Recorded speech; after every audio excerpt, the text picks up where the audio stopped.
Mahigpit na pinapaalalahanan ng Health Department ng publiko sa mga sakit na maaaring makuha o maramdaman ngayong panahon ng tag-init.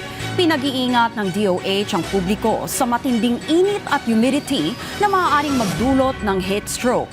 Ilan sa mga sintomas nito ay pagkahilo, pagod at pananakit ng kalamnan. Hinikayat din ng ahensya na uminom ng 8 hanggang 10 basong tubig. Inirekomenda rin ng DOH na magsuot ng mga maninipis na damit at bantayan ang mga nakatatanda at bata na karaniwang tinatamaan nito. Samantala, pinayuhan din ng mga ahensya ng gobyerno at lokal na pamahalaan na tiyakin na may maayos na bentilasyon sa mga lugar kung saan nagdaraos ng payout ng mga ayuda. Ayaw po natin na magkaroon tayo ng tinatawag na heat stroke.